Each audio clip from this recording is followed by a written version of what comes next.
자, 저희들이 2주 만에 모였는데요. 다시 주기도문 마태복음 6장 9절부터 13절입니다.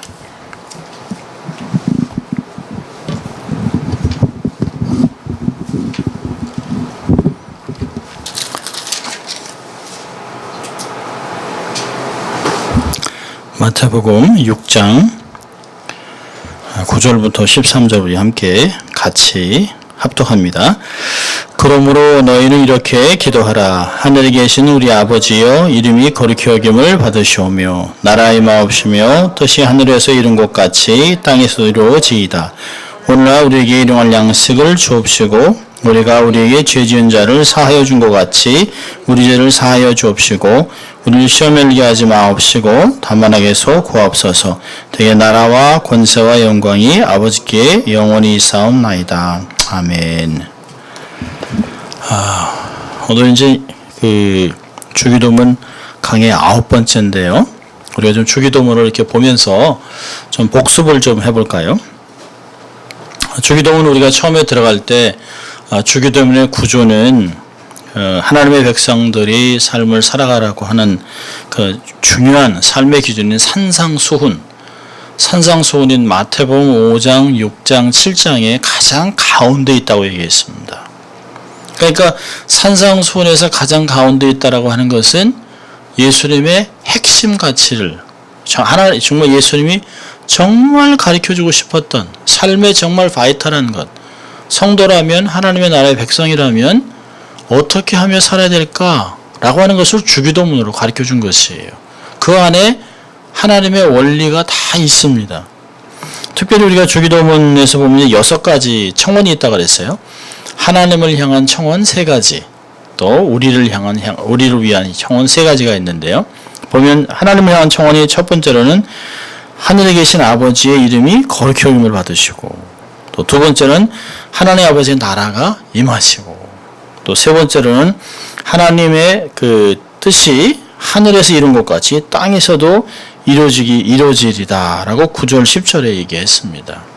그리고 우리를 향한 청원 3가지가 나오죠.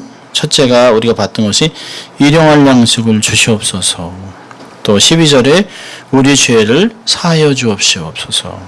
그리고 지난주에 봤던 우리는 시험에 들게 하지 마옵시오소. 다만 악에서 구하옵소서라고 하는 것입니다. 사실 이 하나님에 대한 것도 그렇지만 11절, 12절, 13절에 계속 나오는 우리를 향한 청원은 우리가 삶을 살아가면서 정말 중요한 것들이에요.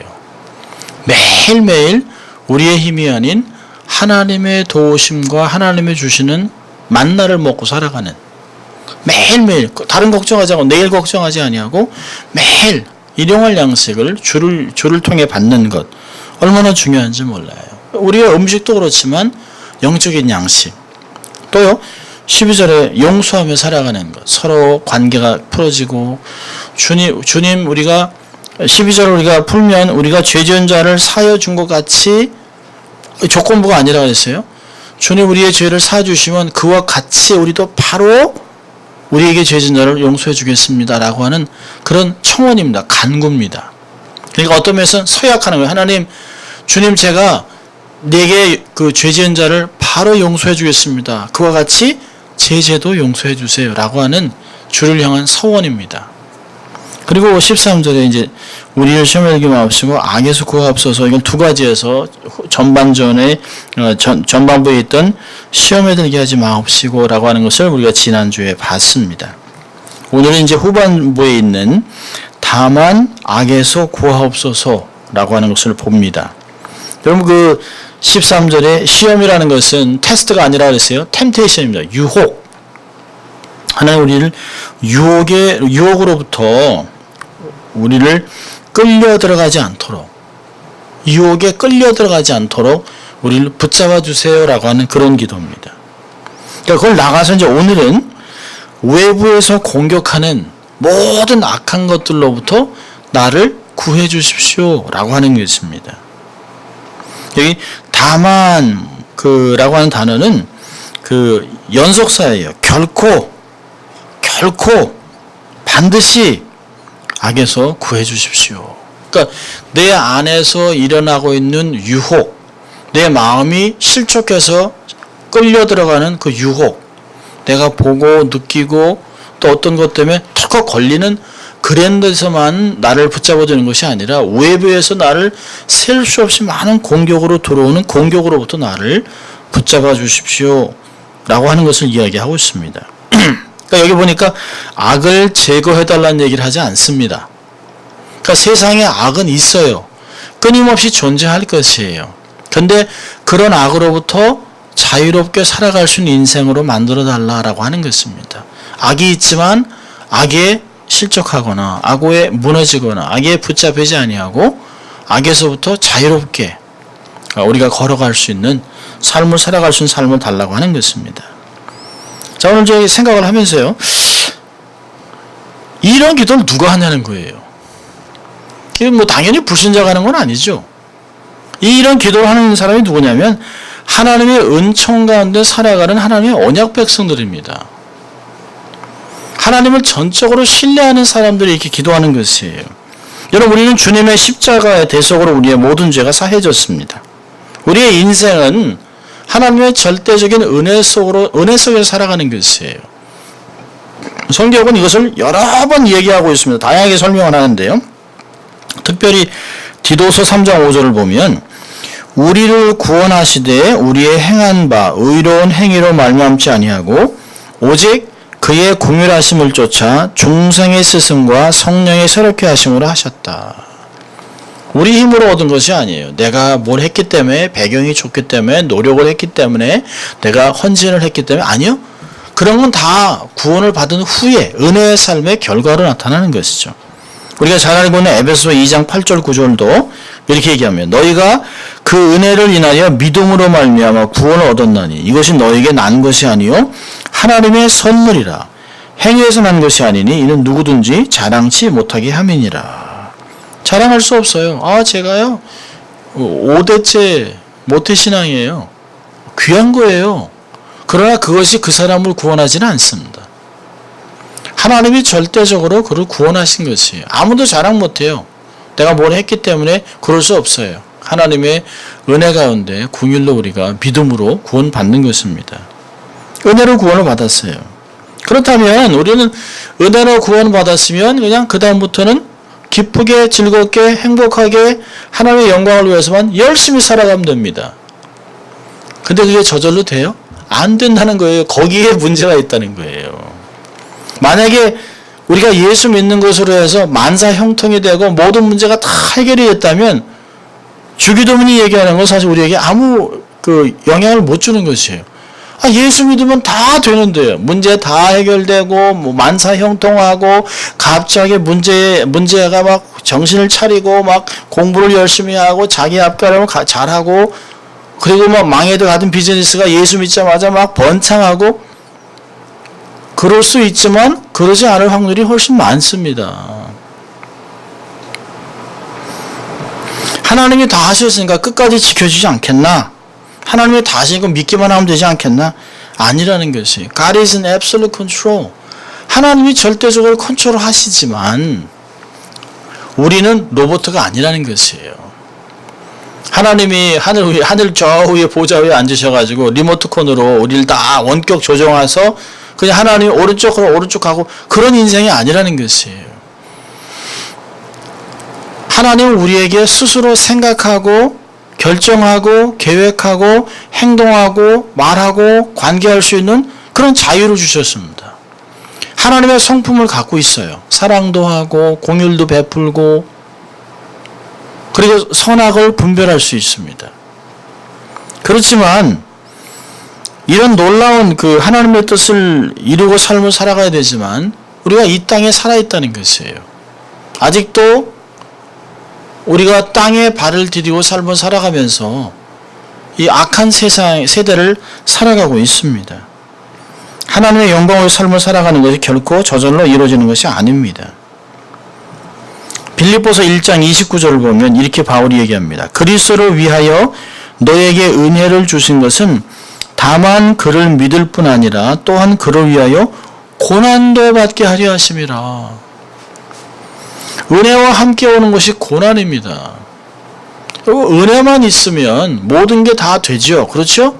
그러나 고난은 우리로 하여금 연단을 가지고 소망을 갖고 영적인 근육을 키워나가는 거예요. No pain, no gain 그러잖아요. 여러분 사랑만 계속 있다면 사람은 마치 이 안에서 집안에서 잘 자란 그런 화초 같은 것이에요. 조금만 바라보면 그냥 가지가 뚝 꺾여버립니다. 로마서 8장 17절도 자녀이면 또한 후사 곧 하나님의 후사요 그리스도와 함께한 후사니 우리가 그와 함께 영광을 받기 위하여 고난도 함께 받아야 될 것이니라. 고난이 있어요. 이걸 뭐라고 얘기했냐면 growing pain이라고 합니다. 성장통이라고 합니다. 성장통. 우리가 영적으로 성장하기 위해서는 우리가 몸이 자라면서 뼈가 자라면서 근육이 자라면서 아파요. 그걸 견뎌야 하는 것입니다. 그러니까 우리가 영적으로 다시 중생을 해서 태어나면 성장을 하잖아요. 성장하는 가운데 동안 넘어지고 자빠지고 깨지고 하면서 자라면서 이게 성숙이라는 과정을 지나서 성숙과 함께 열매를 맺는 것. 그게 우리의 목표입니다. 성장이 목표가 아니에요. 성장은 과정입니다. 성장 후에 성숙해서 열매를 맺는. 그래서 예수님이 그러셨죠. 나무는 과일을 보고 하는 거예요. 과일을 보고 열매를 보고 이게 사과나무, 이거 대추나무, 밤나무 이렇게 아는 것이에요. 성경 얘기했습니다. 좋은 나무가 나쁜 열매 맺을 수가 없어요. 감람나무가 무화과나무를 맺지 않습니다. 그렇지 않습니다. 여러분 악이 존재하기 때문에 오늘 기도를 하는 것이 악에서 구해 주십시오.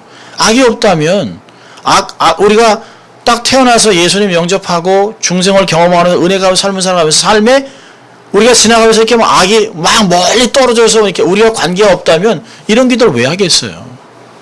악이 있다는 것이에요. 악이 있다는 것을 전제하고 이야기하는 것입니다. 주님은 고난과 환난을 예고하셨습니다. 사도들도 믿음의 선조들도 모두 믿음으로 살아가면서 많은 고난을 당했습니다.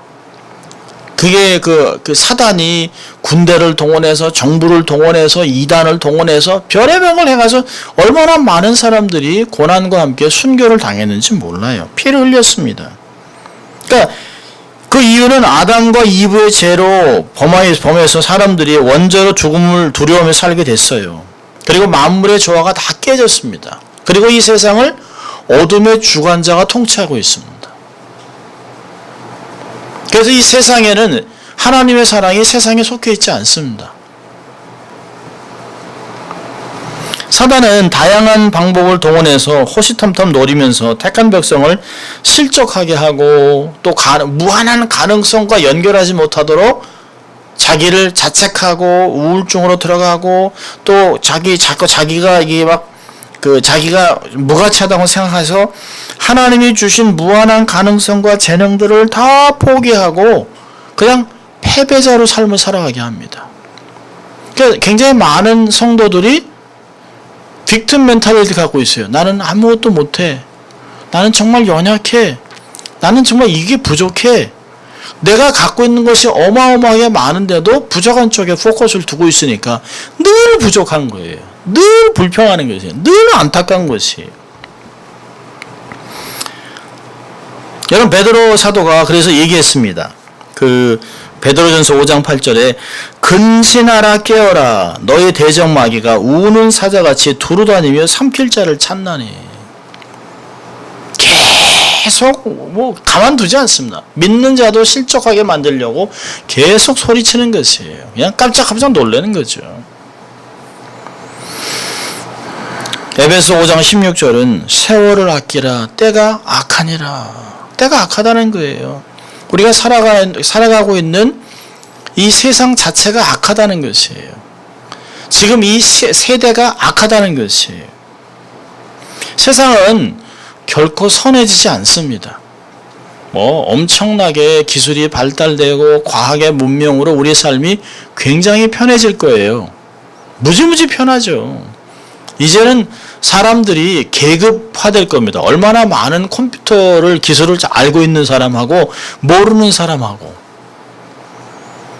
아는 사람들은 집안에서 이렇게 해가지고 냉장고에 뭐가 있나 들여다보고 냉장고에서 연결해서 이게 없구나. 야채를 사가야지. 그럼 그걸로 마켓에다가 주문해서 픽업하고 요즘은 요만한 로봇 같은 걸로 해가지고 피자 딜리버리하고 드론으로 날라오고 아무것도 안 해도 별의별게 다 있습니다. 그렇게 편해요. 그런데 세상은 점점 악해집니다. 점점 악해져요. 사단은 교묘한 방법으로 동성애부터 시작해서 모든 것을 다 갖고 오고 있습니다. 그 아주 교묘한 형태로 우리의 삶을 황폐하게 해요. 그러니까 세상에서 편안해지니까 마음을 놨다? 그러면 실족하는 것이에요. 적당한 영적인 긴장감을 소유하고 있는 것 굉장히 중요한 것입니다. 악이 존재하기 때문에 이런 기도를 하는 거죠. 악은 그럼 어디서 왔나요? 성경에서 악의 기원은 하나님과 적대 관계에 있는 악한 자, 곧 사단이라고 얘기합니다. 사단에 대해 성경은 수도 없이 얘기합니다. 300몇 가지가 나와요. 구제에 보면 시험하는 자, 말씀을 빼앗는 자, 원수, 큰 용, 뱀, 애초부터 살인하는 자요, 진리 안에 있지 않는 자요, 사단에게 속한 참 자유가 없는 자, 밤낮으로 참소하는 자, 사단, 바알세볼, 이 세상의 통치자, 어둠의 권세자, 무지하게 많습니다. 그게 뭘까요? 이런 다양한 모습으로 나타난다는 것이에요. 광명의 천사같이 밝은 별같이 새벽별같이 천사장인가? 할 정도로 아니 어떻게 우리가 가끔 놀라잖아요. 아니 저렇게 예쁜 사람이 사기꾼이었어? 너무 놀라는 거예요. 아니 어떻게 와 저렇게 순수하게 생긴 사람이 정가시범? 깜짝깜짝 놀라는 거죠. 모르는 거예요. 사람의 마음이 한길 속을 모르는 거예요. 물길 속은 다 들여다보는데 사람 속을 모르는 거예요. 이 악의 정체가 그런 것입니다. 아주 다양하죠. 그러니까 우리의 삶을 보면 지속적인 영적 전쟁이에요. 그러니까 은혜가 있지만 하나님의 은혜를 주시는 것은 고난을 능히 견딜 수 있도록 극복할 수 있도록 영적 전쟁에서 승리할 수 있도록 우리를 부르시는 것입니다. 그래서 에베소 6장 마지막에 보면 10절부터 12절에 종말로 너희가 주 안에서와 그 힘의 능력으로 강건해지고 마귀의 괴계를 능히 대적하기 위하여 하나님의 전신갑주를 입으라. 우리의 씨름은 혈과 육에 대한 것이 아니요 정사와 권세와 이 어둠의 세상 주관자들과 하늘에 있는 악의 영들에게 대함이라. 사람이 아니에요. 우리는 아내, 남편, 자식, 옆집 사람. 근데 사람이 아니에요. 우리가 가끔 그러잖아요. 저게 사람이야? 근데 사람 뒤에 있는 그 어둠이 있다는 것이에요. 얼마나 교묘합니까? 여러분 베드로에게도 주님이 그러잖아요. 사단아 물러가라. 너는 하나님의 일이 아닌 사람의 일을 먼저 생각한다. 자기 제자인데 그 제자 뒤에서 조종하고 있는 어둠을 보고 있는 것이에요. 사실은 우리도 막 싸우다가 내가 왜 자식하고 싸울 일이 없는데 내가 아내한테 소리 지를 일이 없는데 내가 왜 남편한테 이렇게 하지? 사단이 또 그리고 끝 그래야 되는 거예요. 사실은 끝. 사단이 오늘은 안 되네 이렇게 해야 되는데 우리가 계속 하다가 나중에 결국에는 아니 내가 왜 우리 식구들하고 우리 교인들하고 싸웠지? 이렇게 되는 것이에요. 악의 정체를 잘 발견해야 됩니다. 이 악한 자의 목표가 뭘까요? 하나님과 인간의 사이를 갈라놓는 것이에요. 또요, 사람과 사이를 갈라놔서 연합하지 못하도록 계속 깨는 거예요. 그게 사단의 역사입니다. 가정에서도 어머니와 딸이 또 언니와 동생이 뭐 형제들 간에 부모와 자식이 막 이렇게 갈라지게 만드는 것이에요. 그러니까 원수가 밖에 있는 것이 아니에요. 사람 안에 있습니다. 내 안에도 상대방 안에도 있어서 그 뒤집는 거예요. 우리 속을 뒤집는다 그러잖아요. 환장, 이제 장이 바뀌는 거예요. 거기 환장. 너무너무 속상한 거죠. 악의 지배를 받으면 자기 자신을 잃어버립니다. 그래서 정신을 차리질 못해요. 내가 왜 이러지? 가만히 생각해보면, 이거 내가 이 제정신이 아니었구만 하는 생각을 합니다. 자기 생각이 틀렸는데 그걸 옳다고 생각하고 막 고삐 풀린 망아지 같이 막 뛰놀게 만드는 게 사단이에요. 뒤에서 사단은 재밌는 거예요. 재밌는 것이. 마가복음 7장 20절부터 23절까지 보면 이 마음에 악을 품는 자는 음란과 도적질과 살인과 간음과 탐욕과 악독과 속임과 음탕과 헐리는 눈과 회방과 교만과 광패 이렇게 만든다는 것이에요. 그래서 성 어거스틴은 이렇게 기도했습니다. 주여 나를 나 자신으로부터 건져 주십시오. 아침에는 거룩해 썼는데 기도할 때, 새벽 기도할 때, 묵상할 때 이럴 때는 거룩했던 것 같은데 운전하다가 욱 일하다가 욱 또 언니랑 얘기하다가 이럴 수 있다는 거죠. 우리가. 그러니까 오죽하면 성자라고 하는 어거스틴이 그런 기도를 했겠습니까? 자, 그렇다면 하나님의 솔루션은 뭘까요? 악은 존재해요. 하나님의 은혜로 이 땅을 살아가는 하나님의 언약 백성들이 하나님의 은혜도 있지만 그 은혜대로 삶을 살지 못하러 사단이 계속 꼬드기고 실족하게 어렵게 하고 막 이렇게 할 때 하나님의 솔루션이 뭐예요? 여러분, 우리의 삶이 악의 속수무책으로 당하고 살아만 가나요? 아니요. 성도의 삶이 고난, 환난, 고통 속에서 신음하다 일평생을 그렇게 마쳐야 하냐? 아니요. 그렇지 않습니다. 그렇다면 누가 신앙생활을 하겠어요? 그렇다면 사도 바울이 감옥에서 빌립보에서 주 안에서 기뻐하라 내가 다시 말하노니 기뻐하라 그 말을 왜 하겠어요? 고난이 있는데 비밀이 있다는 거예요. 그 안에 비밀이 있다는 거예요. 하나님이 모든 것을 다 아시고 준비해 놓으셨어요. 시편 50편 15절을 보면 환난 날에 나를 부르라 내가 너를 건지리니 내가 나를 영화롭게 하리로다. 하나님이 이렇게 삐 하고 이렇게 누를 수 있도록 하나님 이렇게 부르면 탁 일이 해결될 수 있도록 하나님 만들어 놓으셨어요.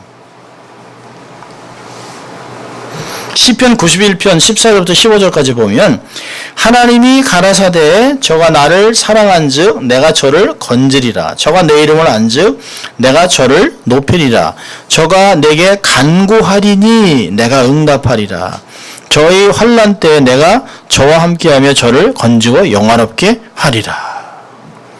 여러분, 그러니까 이 모든 것이 마태복음 7장 7절부터 9절까지 있는 구하라, 찾으라, 두드리라 다 똑같은 말씀이에요. 찾으면 찾고 또 구하면 얻게 되고 찾으면 찾게 되고 두드리면 문이 열리게 된다.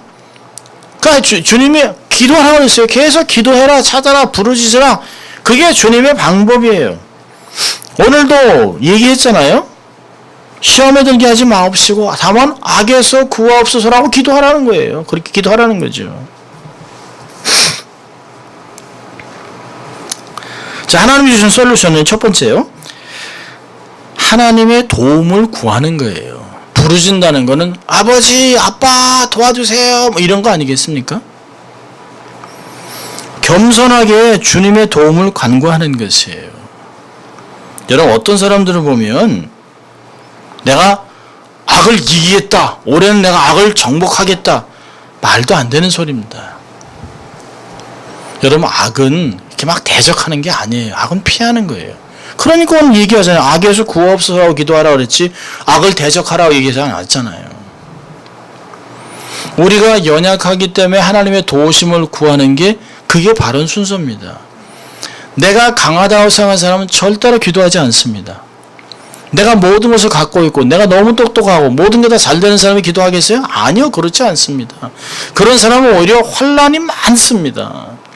근데 오히려 낮은 자세로 포복을 하고 하나님께 매달려서 순간순간마다 주여를 외치는 사람들은 오히려 천천히 가는 것 같은데 앞에 방해물이 없으니까 더 빨리 간다는 거예요. 더.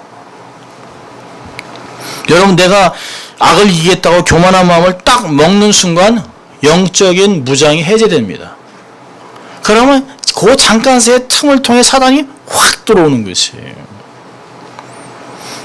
주님에게 이를 악물면서 악을 이기겠다고 다짐을 하는 것이 아니라 악에서 구해달라고 기도하는 것이에요. 하나님의 도움을 구하는 것입니다.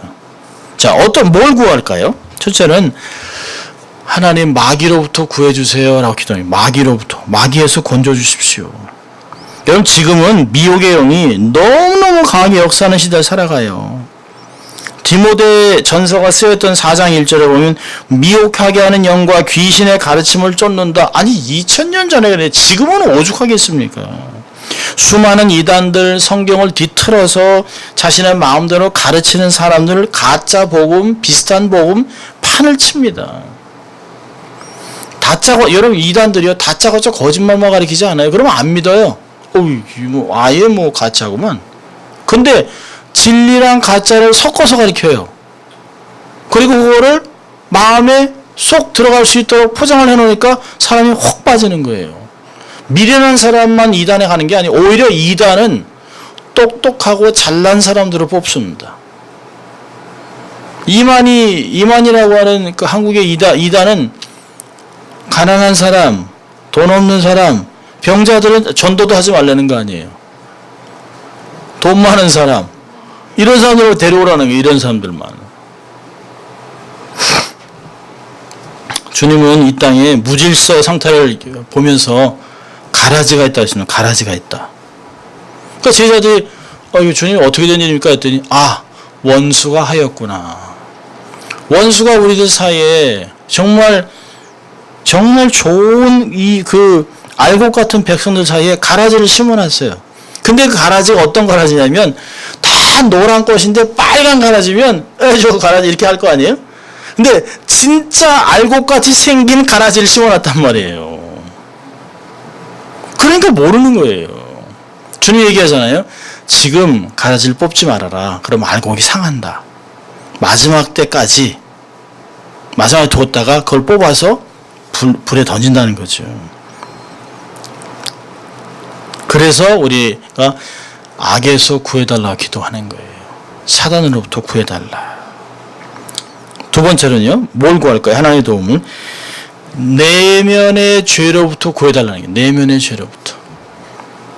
여러분 사도 바울이 로마서 7장 19절 20절을 보면 내가 원하는 바 선은 하지 않고 도리어 원치 아니하는 바 악은 행하는도다. 만일 내가 원치 아니한 그것을 하면 이를 행하는 자가 내가 아니요 내 속에 거하는 죄니라. 우리가 얼마나 이런 걸 경험하는지 몰라요. 이건 내가 이런 거 아니구나. 내가 내가 이런 말을 이건 내가 아니구나. 그리고 바로 깨달아야 돼요. 바로. 여러분 사도 바울이 구약의 학자잖아요. 말씀을 전문가입니다. 전문가인데 자기가 뭐가 선인 줄 아는데도 선이 안 나와요. 하고 싶은 게 안 돼요. 그러니까 자기가 오호라 나는 공고한 자라 이 사망에서 누가 나를 건져내리오 그렇게 얘기하잖아요. 바울은 자기 속에 있는 죄가 가장 큰 뿌리라는 거예요. 왕의 뿌리 안에 있는 거예요. 사단이. 그러니까 마음에 있는 것을 여러분 우리가 눈, 귀, 코, 입 이 모든 것이 뿌리가 다 마음에 있어요. 여러분 우리가 뭘 볼까요? 마음에 있는 걸 보는 거예요. 마음에 있는 걸 듣는 거예요. 왜 재밌을까요? 그걸 내가 마음에 갖고 있었으니까 그거 듣고 재밌는 거예요. 마음에 있으니까 냄새를 느끼고 그렇게 하는 것이에요. 그래서 야고보 사도는 1장 13절부터 15절 보면 이럽니다. 사람이 시험 받을 때 내가 하나님께 시험 받다 하지 말지니 하나님은 악에서 시험을 받지도 아니하고 친히 아무도 시험하지 아니하니라. 오직 각 사람의 시험을 받는 것은 자기 욕심에 끌려 미혹되므니 욕심이 잉태한 즉 죄를 낳고 죄가 장성한 즉 사망을 낳느니라. 내 안에 있는 것으로 끌려가는 거예요. 돈을 사랑하는 것이 일만하게 악이니라 라고 한 것을 알면서도 돈에 끌리는 거예요. 여러분 우리가 그러잖아요. 요만큼만 있으면 좋겠다. 그래서 요만큼 생겨요. 근데 이것만 갖고는 만족 못해요. 조금 더 끝이 없습니다. 끝이 없습니다. 내면의 욕망, 욕심, 죄에 끌려다니는 거예요. 나의 삶에 너무 강한 영향력을 주고 있습니다. 내면의 죄로부터 자유함을 우리가 기도해야 하는 것이에요. 또 우리가 하나님께 구해야 될 건 뭘까요? 외부의 악에서 건져주세요 라고 하는 것입니다. 여러분 악은 내 마음의 깊은 곳에만 있는 것이 아니에요. 외부의 세상에 악이 너무 많습니다. 사단은 내 인생 주변에 수많은 지뢰를 심어놨어요. 그물을 쳐놨습니다. 그러니까 외부에 적의 기습이 있습니다. 그럼 세상에 우연히 일어날까요? 저는 제가 다리가 툭 부러지고 나서 정말 이게 뭐야? 하다가 이유가 뭘까? 라고 생각을 했습니다. 그 여인이 악해서요? 아니요, 그렇지 않아요. 그 운전사가 악해가지고 저 사람 목사지 이렇게 한 게 아니에요. 사단이 그렇게 만들어 놓은 거예요. 그러면 영향력이 죽잖아요.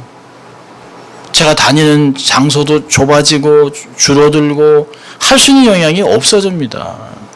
그러니까 사단은 하는 방법이 많아요. 길을 걸어가는데 깡패들이 습격한다든지 집에 도둑이 들거나 나쁜 사기꾼한테 걸려든다든지 공사 현장을 지나가는데 파편이 튄다든지 예기치 못한 사고 나거나 이런 거예요. 그러니까 우리가 왜 날마다 기도를 해야 되는지 아는 거예요. 하나님 저를 보호막으로 이렇게 막아주십시오.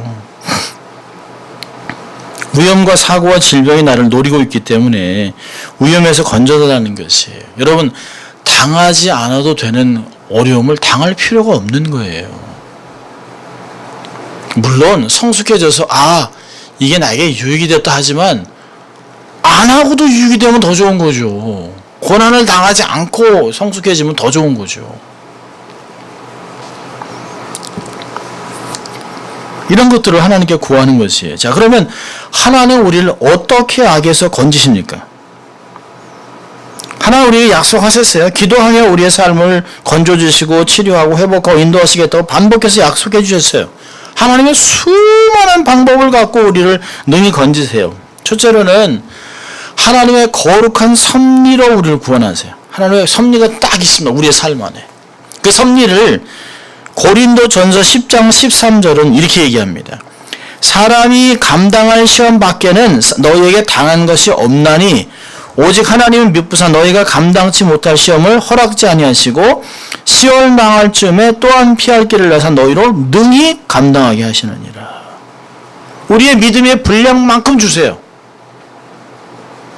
근데 이제 잘할 수 있겠지 하고 냈는데 이거 못 풀어요. 못 풀면 도와주세요. 또 풀 수 있도록. 우리가 감당할 수준만큼 허락하세요. 어떤 때 보면 선교지 같은 데서는 천사를 동원하기도 합니다.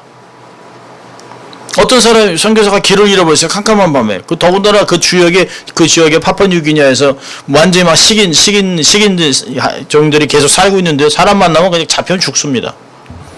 그런데 너무 힘들어가지고 당황을 하고 막 땀이 막 죽죽 나고 막 식은땀이 나는데 마침 자기 동네에 있는 그 사람이 나타나서 선교사님 그러는 거예요. 반가워가지고 내가 길을 헤매고 있다고 잘 만났다고 내가 그 사람하고 갔는데요. 그 사람 가서 그 사람을 큰 길 이제 동네 길 앞에 놓고 선교사님 들어가세요. 그래서 그날 집에 가서 그리고 이제 하나님께 기도하고 잠들었는데 그 다음날 그 사람 만나가지고 너무 고맙다는데 뭘요? 난 거기 간 적도 없는데, 난 선교사를 어저께 본 적도 없는데요. 천사를 동원한 거죠. 여러분, 모르는 천사를 동원했으면, 모르는 사람 동원했으면 얼마나 놀랐겠어요. 평상시에 아는 사람을 했으니까 얼마나 됐겠어요. 사람을 급파하시기도 하고, 93년에 막 지진, 엄청난 지진이 났을 때 어떤 사람이 막 발렌시아 쪽에서 막 차를 몰고 내려오는데 갑자기 막 흔들리고 차가 툭툭툭툭 시동이 꺼졌어요. 그래서 이거 바빠 죽겠는데 해서 근데 오는데 다리가 막 끊어진 거예요. 다리가요.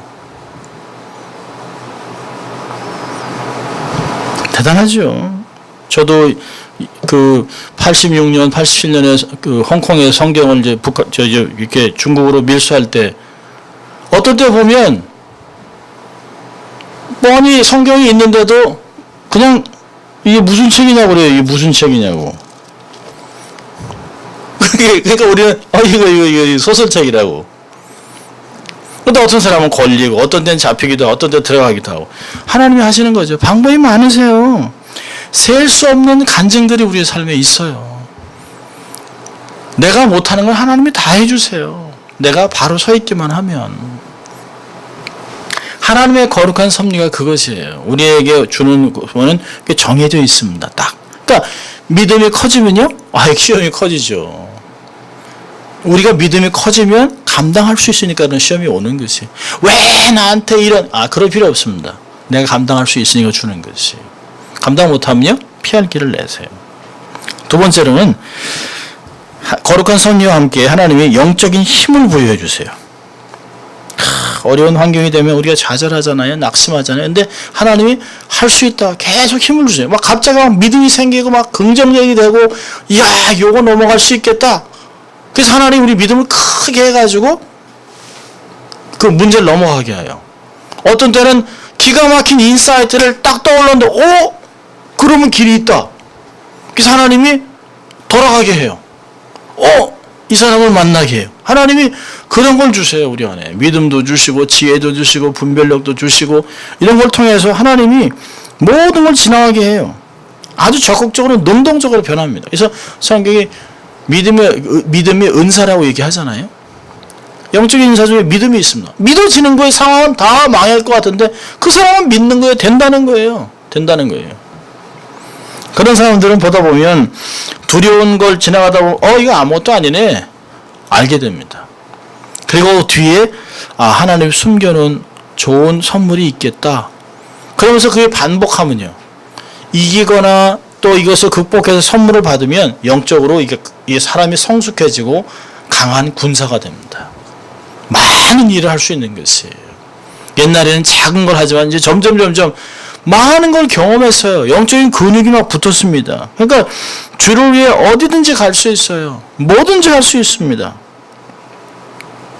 자, 마지막입니다. 자, 그렇다면 하나님께 우리가 구하는 것과 하나님 이런 방법으로 우리를 구원하실 텐데요. 그럼 하나님의 요구는 뭘까요? 하나님 우리가 가만히 있는데 그냥 구해주시나? 아니요. 하나님이 하시는 것에 대해서 우리도 우리의 부르심을 감당해야 되는 것이에요. 하나님이 우리에게 뭘 요구할까요? 첫째는 말씀으로 무장하는 거예요. 하나님 말씀으로 무장하는 것이에요. 시편 119편 9절 11절에 되잖아요.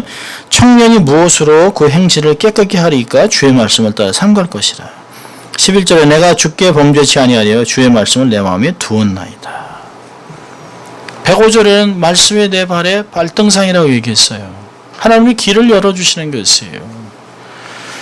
오직 여호와 율법을 주야로 묵상하는 사람, 말씀을 애독하고 묵상하고 지켜 행하는 사람, 그 사람에게 길이 평탄해지고 형통해진다고 여호수아 1장 8절은 이야기합니다. 에베소 6장에서는 17절에 말씀은 성령의 검을 가지고 싸움을 감당하는 거예요. 여러분, 말씀으로 무장이 되면 삶에 틈이 없습니다. 삶에 틈이 있으면 사단이 언제든지 치고 들어옵니다. 틈은 클 필요도 없어요. 그냥 바람 들어올 정도만 되면 그냥 들어옵니다. 자, 두 번째는요, 성령의 충만을 받고 유지해야 돼요. 성령으로 충만하게 되면 악의 세력은 엿보지도 못합니다. 가까이 하지도 못합니다. 성령 충만한 자 앞에는 악의 그림자도 오지 못해요. 싸움은 상대가 있어야 하잖아요. 근데 영적으로 분별을 다 하고 영적으로 충만하고 보니까 그건 뭐 게임도 안 되는 거, 싸움도 안 되는 거, 그냥 뭐 거기 뭐 승질 낼 필요도 없고 분노할 필요도 없어요. 여러분, 성령이 충만하면 우리의 삶에 기름 부음을 줍니다. 기름 부음. 요한일서 2장 20절을 보면 이 기름 부음이 우리로 하여금 모든 것을 알게 한다는 거예요. 분별한다는 거예요. 이사야에서는 이 기름 부음이 우리의 삶에 멍에가 부서지게 합니다. 멍에가 벗겨져요. 사단이 멍에로 딱 걸었는데 우리의 삶에 기름 부음 때문에 쑥 빠져버려요. 더 이상 멍에가 안 돼요. 내면 안에 있는 우리의 성령의 이 불빛 때문에 어둠이 범접하지 못하는 거죠. 그러니까 에베소서 5장 18절에 오직 성령의 충만을 받으라 그렇게 얘기하지 않습니까? 술 취하지 마라, 이 방탕한 것이니 오직 성령의 충만을 받으라 얘기했습니다. 옵션이 아니에요. 반드시 받아야 되는 것이에요. 여러분, 빌리그레임 목사님의 책 중에 기도라는 책이 있는데요. 거기에 아주 재밌는 게 있어요. 두 교회의 이야기가 있습니다. 한 교회는 막 교회 지붕에 막 마귀가 막 수십 마리가 달라붙어가지고 지붕을 뜯으려고 막 난리 피고 있습니다. 그래서 그 빌리그레임 목사님이 저 교회 아주 그냥 완전히 쑥대밭 뗐겠다, 교회가 완전히 그냥 뭐. 근데 어느 교회를 봤는데 마귀들이 지붕에 앉아가지고 아무것도 안 해요. 저 교회는 평안한가 보다 했는데 아니요, 정반대요. 들어갔더니요, 마귀가 수십 마리 달라붙어가지고 지붕을 뜯으려고 그러는 교회는 막 기도하고 찬양하고 방언하고 막 능력으로 막 성령이 막 뜨거워서 막 불이 나니까 그걸 무너뜨리려고 막 애를 쓰는 거예요, 막.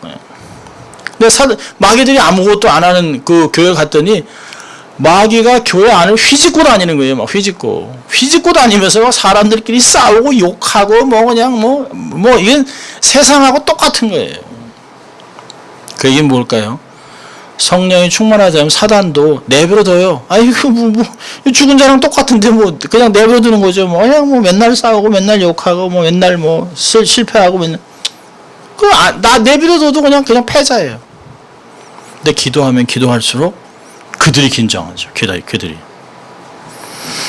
지속적으로, 세 번째로는 지속적으로 경건을 연습해야 됩니다.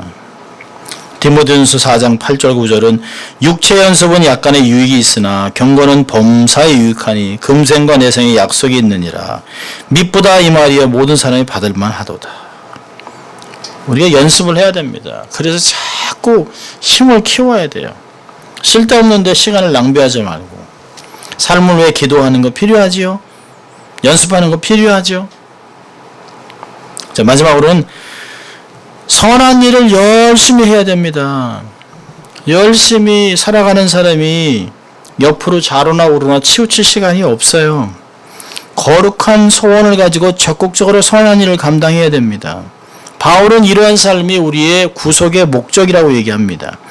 디도서 2장 14절은 그가 우리를 대신하여 자신을 주심은 모든 불법에서 우리를 구속하시고 우리를 깨끗하게 하사 선한 일에 열심하는 친백성이 되게 하려 하십니다.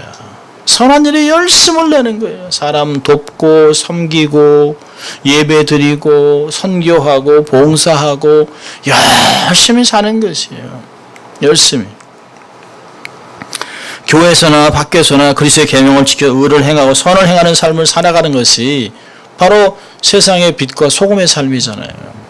우리의 선한 행실을 보고 악한 자들이 하나님께 영광을 돌리게 하라고 베드로전서 2장 11절 12절은 얘기합니다. 복음을 증거하고 또 적극적으로 사람들을 섬기고 헌신하는 삶을 살고 기도할 때 많은 시험과 유혹이 비껴나가요. 시험에 들 시간이 없어요. 여러분, 생각엔 길이 있잖아요. 꼬리에 꼬리를 물잖아요. 아니 그렇게 앉아서 왜 저러지? 저 사람이 왜 갑자기? 저는 가끔 여기서야 교인이 적으니까 이렇게 다 일일이 인사하고 다 눈으로 봅니다만 전에 그렇지 않은데 교회가 좀 컸을 때는 제가 다 눈을 못 마주치죠. 근데 어떤 분하고 이렇게 인사하다 보면 인사하는데 못 기다리니까 먼저 쑥 지나갑니다. 그래 놓고서는 목사가 사람 무시한다 그러고 섭섭하다 그러고 안 나온다 그러고 그 얼마나 제가 답답합니까?